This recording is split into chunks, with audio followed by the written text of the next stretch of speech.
Welcome to Season 3 of the Miscarriage Rebellion. Today I have an incredibly special guest who I've really had to bribe to come on the podcast. Gabby is the co-founder of Pink Elephants.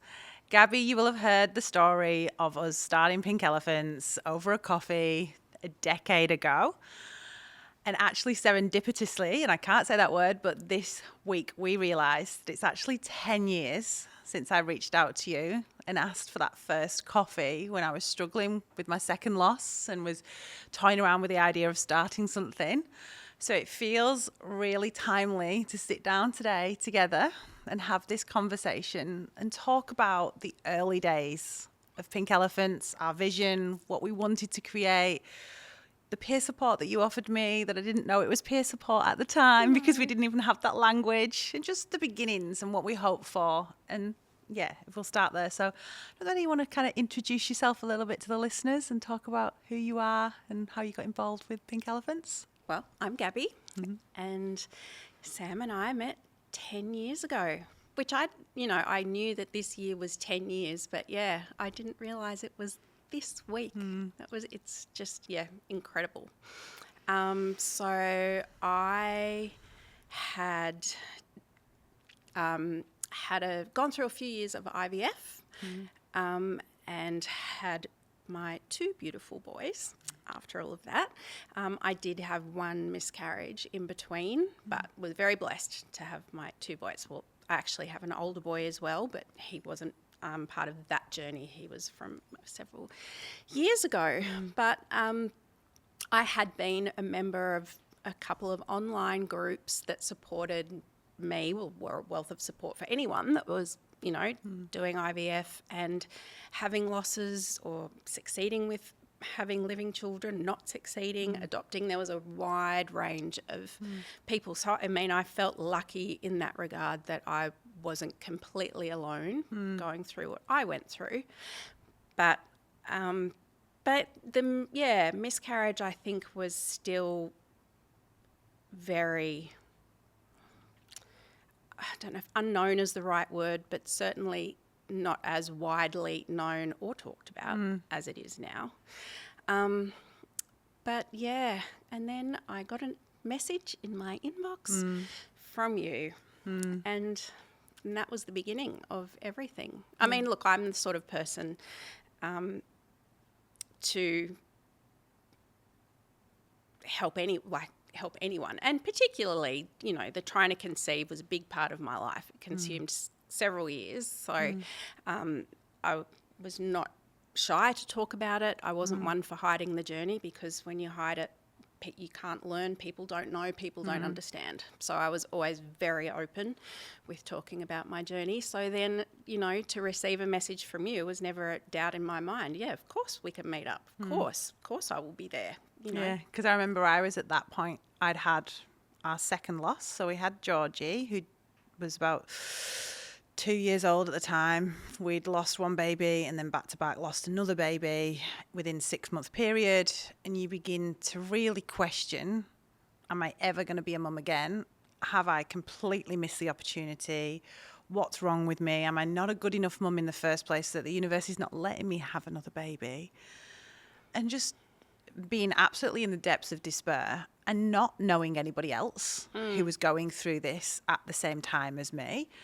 And yes, there was a few, I'd seen it on a Mums Matter forum, and I only know that now because I'd looked back at the message last night and I read it and I was like, oh, wow. I saw that you'd commented to somebody else, and it was your comment that stood out in the way that you gave the support and the validation. And you are peer support at the heart of everything that you do. You just absolutely are.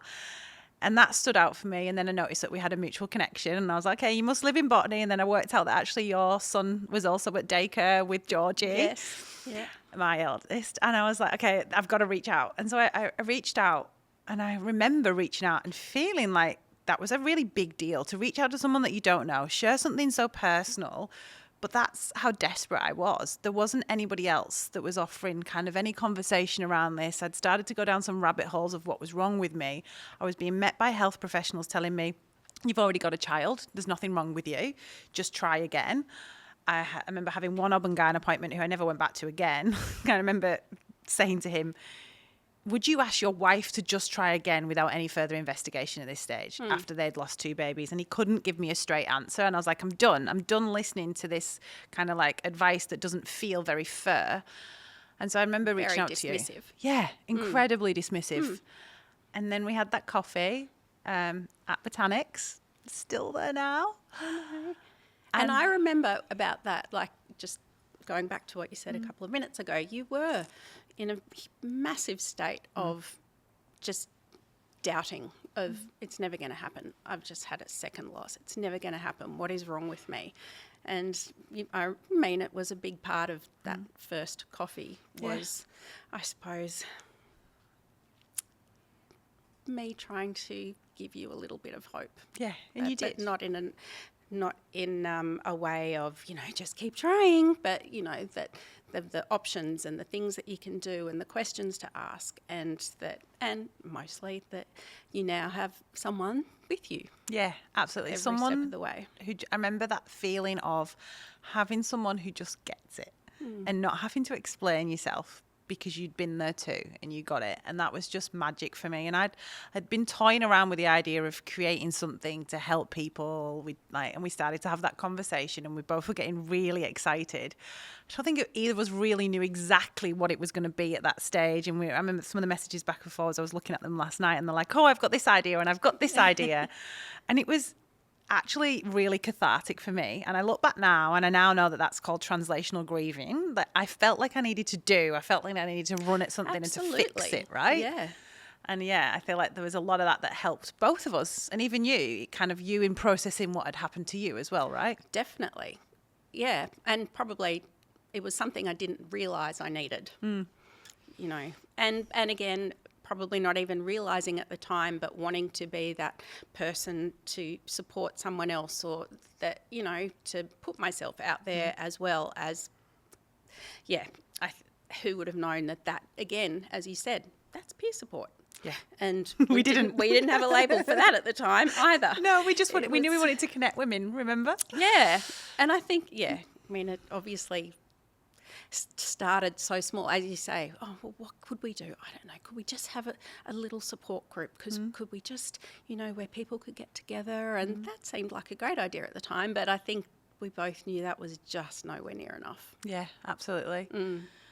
And then we started to talk about, well, how do we do this? What does it look like?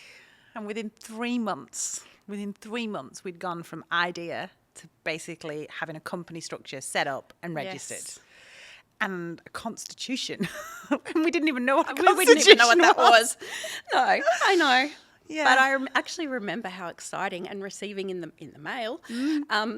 That's how old this is. The ABN and the whole, the registered business name, or it wasn't a business, but the name of Pink Elephants and how we even came up with the name. But no, it was just so exciting. I remember, oh my gosh, this is real. This is happening. Yeah. Yeah. I think we should talk about the name. I think that the name's really beautiful. And for those of you that don't know, Pink Elephants, because when a mother elephant loses her baby in the wild, we found a story that the other elephants form a physical circle of support around her. With their trunks all together, which was just beautiful. And it gave us goosebumps. Yeah. It still does now. I wish I hadn't put pink in front of it now, if I'm completely honest. But what would you have done? I don't know. I just feel like pink sometimes leans us towards too much of its in just as a woman's issue, and it isn't, right? We know that partners grieve too. No. But pink for us was more around like the heart and the love. I think there was a lot of that as well. It wasn't just around female. I think pink is soft. Pink is nurturing. Yeah. I think probably the further we went into it, the more the name did fit. And I'm not sorry that it's Pink Elephants. There's me all. sat here in pink Yeah, anyway, exactly. but not intentional. But I think it is important to talk about the name meant so much to us. We didn't want to be something as obvious as miscarriage or early pregnancy loss within the name, because I think we didn't realize it at the time. But we also knew that sometimes the language that exists around this experience, the death of a baby during pregnancy, can actually minimize the experience. And whilst we still need to use miscarriage and we still need to use early pregnancy loss, because often that's SEO, that's how people find us, that's language that people understand, it's language that health professionals use, we actually both had issues with language that was used in healthcare settings. Do you remember my experience with the GP where they gave me a yellow stick-it note with ERPC on it? And I still, to this day, I use yellow stick-it notes really intentionally now because it's almost like a bit of a finger up to that health professional. Yeah. Because that was nowhere near good enough. I turned around, I Googled, and I found that that meant evacuation of remaining products of conception on a stick-it note with a phone number for a hospital. I was expected to make that call to the hospital to book myself in for a procedure where they would remove my baby. And they thought it was okay to A, give it me on a sticky note, B, write an abbreviation that I would go and Google. Just it was products of conception. It's abhorrent. Yeah. It's awful, right? Yeah, absolutely. And so one of the things that Pink Elephants has done, and I think it's a really nice kind of segue to go there, is advocacy. They're like the awareness campaigns, the driving the real change, because yes, support is absolutely a heart of what we offer. Peer support came from you offering that to me and then identifying that this is it. This is that magic moment that women need. But then a few years in, we started to realise it wasn't enough. Just support. No. Support alone doesn't work. There needed to be more. And it just can't grow in the way that it needed to. And also, I think essentially two people can't be the support for everyone. But a few years in, and even probably prior to that, we hit a lot of stumbling blocks along the way, didn't we? Hard part. People didn't get it, did they, why we were doing this? People thought we were a bit much to still be talking about miscarriage like many months and years after ours. Had we? Yeah, no, we hadn't got over it. We should have got No. over it by now because they happened early. And you've had your rape. Remember, I'd had Johnny. Yeah. So Johnny was a year old, and Johnny was born, and we were a year, and we got charity registration the same week. And again, there's a lot of serendipity in these first, and even just this week, it makes me. But yeah, people then thought that was it. We'd be done with this little idea, and that we'd finish. Little did they know me at all. Little did they know. No. The fire in the belly was there. Yeah.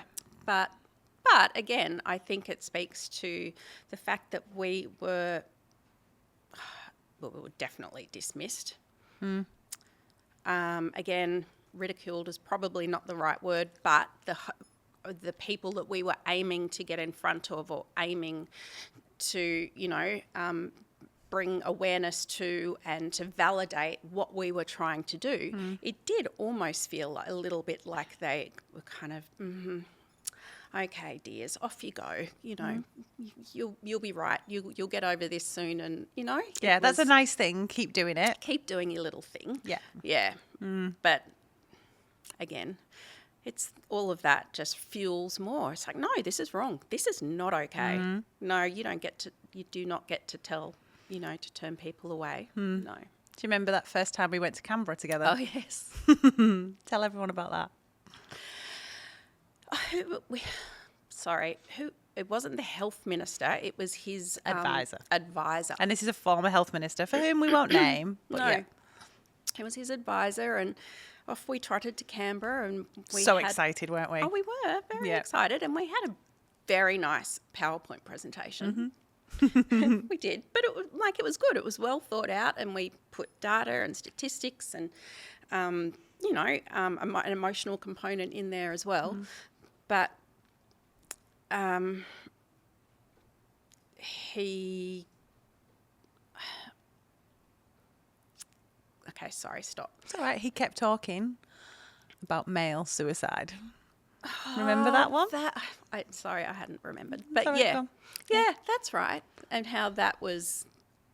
Yeah, so it was very much that situation of it's a really nice thing that you're doing, keep doing it. But yeah, what we focus now on male suicide, and this doesn't really hit that. And how can this relate? And it was just one of those moments where you're like, he just doesn't get it, and we're really struggling to get our point across. And like there's still such a barrier.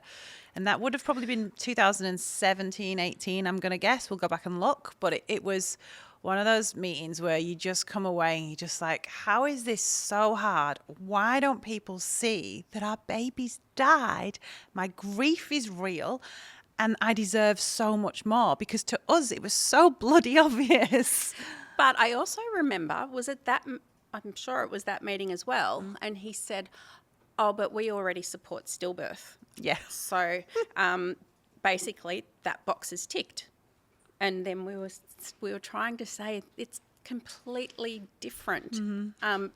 Absolutely, 100% like warranted, and the trauma is incredible. But they're separate issues. You can't box it all up in a nice little package and think that you're supporting everyone in the way that they need to be. It just doesn't work like that. And I think that's at the heart of why Pink Elephants needed to exist as a standalone for early pregnancy loss or pregnancy loss in that first trimester and the second early bit of the trimester. And we remember we had these conversations around this arbitrary marker of 20 weeks and do we turn people away? And I can proudly say now that we don't, that we know we do support who've had later losses, but we are actively out there advocating for miscarriage, the different types of pregnancy loss that happen within those first few weeks, because there still needs to be a voice for our community to drive the change that we need.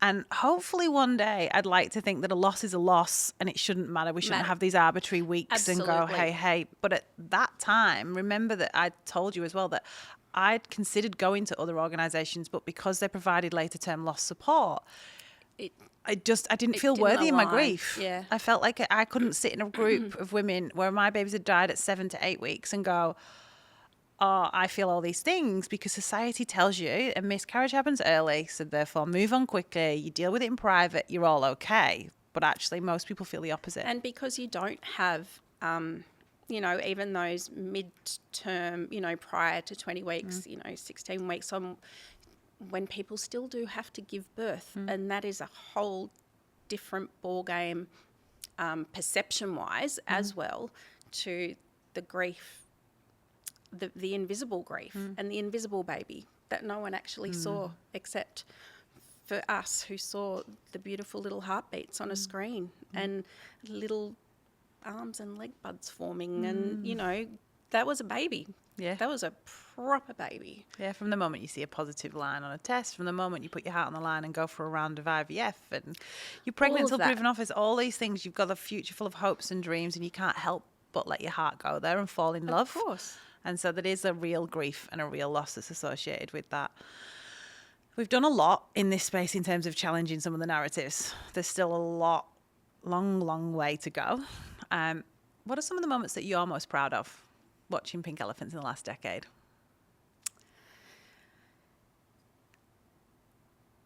Oh, yeah, okay. I'll just think about this for a second.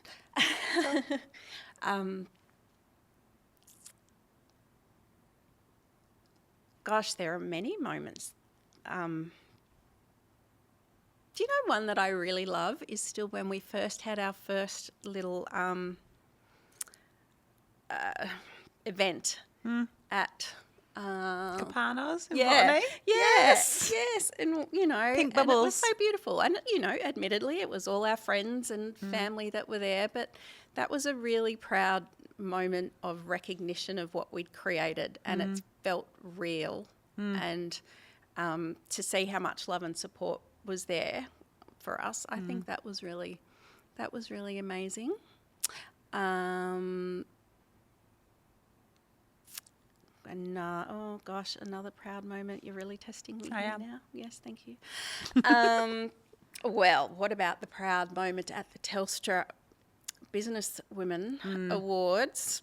Yeah, I think that was a moment for me. That was a huge moment. And again, I mean, obviously, incredible kudos and validation to you. Both.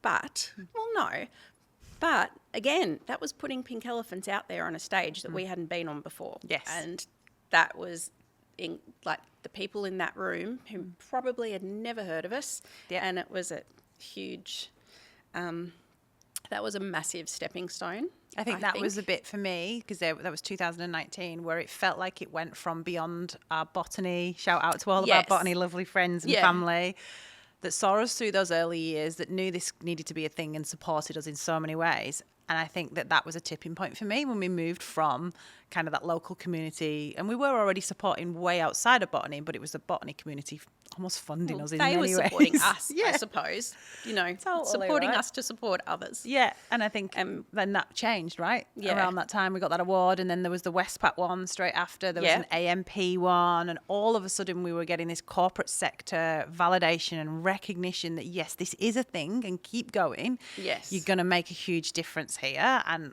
I can't tell you how much I personally needed that as a leader of Pink Elephants as well, because we were going into, unbeknownst to us, COVID. Yeah. Yes. And how hard of a time that was for the organisation, and having to make decisions around hibernating some of our programmes and just closing things down so that we could sustain what little funding we had at that time, so that we could still be here now. Tough. You had to make tough choices in that time. Yeah, it was really hard. To be able to still give support, but I guess really pared down support. But and not grow in my usual crazy, I want to do this and we're going to do this, and couldn't do any of that. And also, again, was going through another loss myself in 2020 as well. And yeah, it was which was really, really tough for you. Yeah. And ironically, it's something that you held in. Yeah, I didn't share. No, you didn't share. Which is interesting, isn't it? It is. I think that's also that permission slip for others and yourself. You learn with the experiences of loss and these types of loss that I'd put myself in this position where I'd almost become like an advocate in the space. Early days of Pink Elephants, but still I was kind of garnering a momentum, and people knew that Pink Elephants and what I was doing, and that was epic. But yet dealing with, it just felt so cruel. Felt so cruel that you could be doing so much. Yeah. And trying your hardest to make it better for other people. And then to land yourself back there again. And I couldn't find the words. That was awful. There's been many a time I've wanted to just go, this is done, I've done my bit now. I'm done. Somehow we're still here. We are still here. But I think too, it's very different, to experience a loss and, reach out for support. You have your people around you, but for you in that time, and, your presence was growing, and the recognition of you as the leader of Pink Elephants and everything. It's a very different scenario to do that in a public way. And yes, you absolutely did, you did eventually put yourself out there, and it was very raw and very, it was a bit brutal in some ways. Like I could really feel just the hurt and everything. But I know, I was really proud of you for getting it out there. But I think too, as devastating as it was, on a positive, it really, really gave you an extra fire. Yeah, it did. And I think that is what propelled you to, what gave you the force to propel Pink Elephants to this next trajectory of where we have spent now the last few years. Yeah, I agree. And as deeply painful as it was at the time, it definitely reignited it's not like the passion had ever gone. No. Because I feel like the change was always, I knew what we needed to do and I wanted to do it, but you kept getting knocked. And there were so many no's in this journey that we don't talk about as well. There were so many points when people didn't understand what we were trying to do. And we were looked at, like you said earlier, as if it was something nice to do. Keep going. Almost like we were a rich couple of housewives. If people knew, that's actually a really good point. We bootstrapped a charity, which is absolute madness because no one can own a charity. We knew that when we were starting it. There's no shares in a business that you grow. You can't sell it. You can't profit. We knew that because we wanted to create a free service because we'd been those women that had been sold X, Y, and Z service whilst trying to conceive again. Do you remember the conversations around that? We were like, we can't charge people. People are not, we're going to have to be a charity. We even looked at social enterprise. It wasn't really a thing back then. And we backed and forth on that for a little bit, and eventually we'd got legal advice, and it was, you need to be a charity. But that cost us thousands of dollars that we each had to put in. Yeah. And eventually Pink Elephant grew to a point where it did pay We us were- back for that. Yeah. And incredibly grateful. But yeah, we weren't just a bored couple of rich housewives with nothing to do, doing Nothing something better nice to for do. others. Yeah. Like, No, but that does bring us back to those very early days at Sam's kitchen table. I've still got the same table. I'm not allowed to get rid of it. No, you can't, and the squeaky stool. Yeah. All of that. And Sam loved an A3 kind of visual diary thing. I still have that now, and the Good. team still laugh And at me. oh my goodness, on the table we'd have it spread out and with her coloured pens and doing all the diagrams and the circles with the lines coming out. Gabby would look at me like I'm absolutely crazy.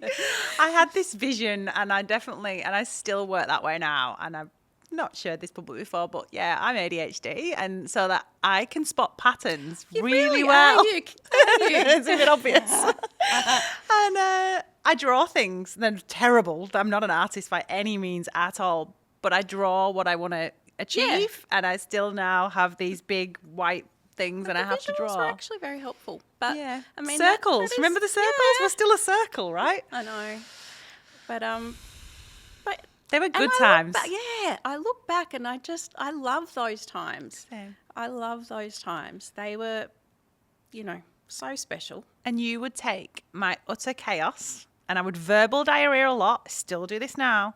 And you would synthesize it with your incredible copywriting skills.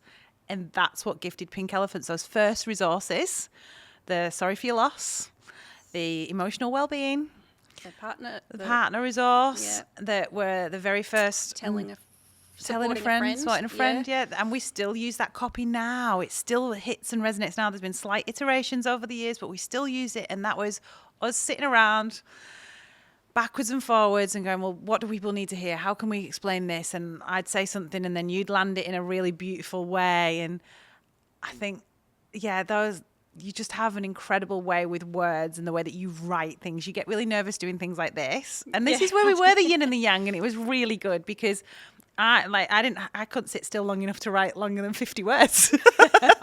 I know. I'd be bouncing around with ideas and going, we could do this and we could do this, and I'd draw things, and you'd I think somehow sometimes synthesize I'd feel it. like a bit of a wet blanket, but I would try to bring it back down and put a process in place of things. Yeah, what's that again? Yeah, I know. No, you were really good that way. Those first couple of years will always be so special.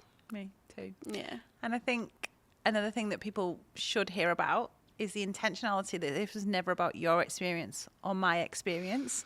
And before we'd even registered as a business, we started holding focus groups. Yes. Remember Coogee? I do remember. And we wanted to listen to other women's experience of miscarriage. And we took so many notes. We asked so many questions, and we had the most beautiful connection. I'm still connected to some of those women now. And we deeply listened because we knew that we needed to represent more than just my recurrent pregnancy loss and your IVF journey. It needed to be more. And so I think that has also stood Pink Elephants in a really good position, that we use language now like we underpin everything with evidence and empathy. Because from day one, we did that. Because day one, we listened. That's the empathy part. And we actually took the time to synthesize that information and to use it to support people and start to build a body of evidence that we knew we could use. We didn't know, that's the wrong word. I don't think at that time we would never have known it was a body of evidence. No. But yeah, you're right. we knew that, I guess I wouldn't even say a catalogue, but actually we did kind of catalogue it. Remember, we had the 3 pillars: support, nurture, empower. Empower, yeah. And we had on the website the share your story, share your journey. Still there and now. That was also amazing. And I think again quite cathartic for many people to be able to get out, what maybe they couldn't talk to other people about, but for them. But then the flip side of that is that anyone reading that could potentially, out of a dozen different people's journeys, could find something to connect with in those, which, yeah. We really did take so much time and care, because it was a year before we launched the website as well. Yeah. Remember that? because it wasn't a year, it was 6 months, because we started in the March, we registered by the June, and in the November we launched the website. So it's 6 to 8 months arguably of listening to experiences, me and you around that kitchen table, me drawing my mad diagrams, you synthesizing it into copy that made sense, and then building that content in a way that would support women. And there was so much thought and consideration that went into this that it's only now when you stop, like, yeah. I know. It is. We did. We just... And I think that's why it landed so well, because there'd been so much time and care. And I do remember having conversations around, we don't want to be one woman's story with one woman's kind of selling a magic pill at the end of it. There was a lot of that at the time. And a lot of people trying to get us to jump on board. Yeah, selling certain fertility things that would guarantee a baby. If you stop doing this or you do this, then that was the magic pill. And yet what we were hearing from real women's lived experience is that there was no magic pill, that sometimes this worked and other times it didn't. And as devastating as it was, like... And also we weren't trying to solve the problem. We weren't fixing it. It wasn't health advice. We weren't solving... No, and we had to, that was a big thing, and we had to be very careful around that. We had to be very clear that we were not giving health advice that wasn't where we sat. We were support. Yeah, emotional support, remember? Yeah. Emotional support literature. Yeah. And originally we called them the miscarriage care kits. And you have to say it so that everyone understands that, because we had to change it. Miscarriage care kits. And that became a problem because every time Sam said it, she didn't think anyone could understand. They can't. They sound like I'm saying a fairy dog or something because of my lovely northern dulcet tones. No one could understand. And because I was naturally kind of the spokesperson and out there having meetings and trying to get people involved in this, it needed to be something that I could say. So we couldn't call them that. We changed it. Yes. But then... So, because you're so much better with remembering all these specific dates and things, but when did we start peer support? 2018. Okay. July. And the only reason is I genuinely have spent a few months prepping for this 10 year of impact and looking back, and you know what I'm like. I'm so future focused. I'm so on to the next thing. When the other thing's only halfway finished, I'm like, well, we're there now. And everyone's like, whoa, slow down. Yes. And that's just my nature. And that has arguably been a big part of Pink Elephants as well. That drive has 100%. seen us. I'm proud of that. Yes. But I've never really actually stopped and celebrated milestones. And this is providing me a really beautiful point to do that. And I have gone back and looked at dates, and that's why I do. And yeah, it was July 2018 when we had that first peer support companion training, because what we did was, do you remember, and I've literally full context, just interviewed Terry and Maggie before you today, and that'll be a separate episode.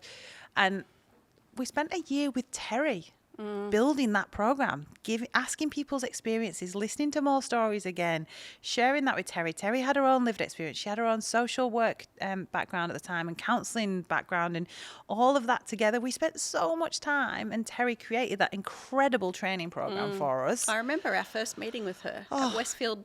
Yeah, Max Brenner. Yeah. We met her. And it just felt right. It did. It did. She was the perfect person, and she gave so much of her time and knowledge and, support to us because she knew and believed in what we were doing and knew the importance of it. And I think that's a really common thread that I've witnessed.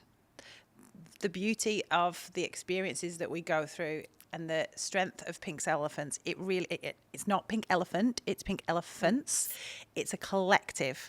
And that collective is of individuals who truly understand the depth and the impact of this. And in the beginning, that was only people with lived experience. And as we've grown, I now have people within the team that don't have lived experience, but they are arguably just as passionate about this space as I am. I have people on the board that don't necessarily have direct lived experience. They may have family and friends, and they're just as powerful. And I'd say that's a shift that we've created that's happened as well, because we've drove the awareness of this issue. And as we grow over time, the more and more people join us on our mission. And it still remains the same. The vision is that no one goes to early pregnancy loss alone. We're still there now. Walk the journey alone. And whilst it might be an individual journey, it isn't one that should be walked alone. They were your words. You're really good with words. Really good. I might talk them, but yeah. You can write them in a beautiful way. If any of your boys were to be faced with fertility challenges or to go through pregnancy loss with their partners in the future, what do you hope is in place for them?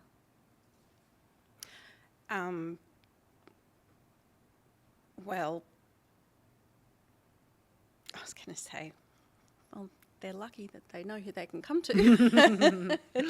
True. But more than that, I hope that, when they and their partners are delivered the news, that it is done with care and empathy, and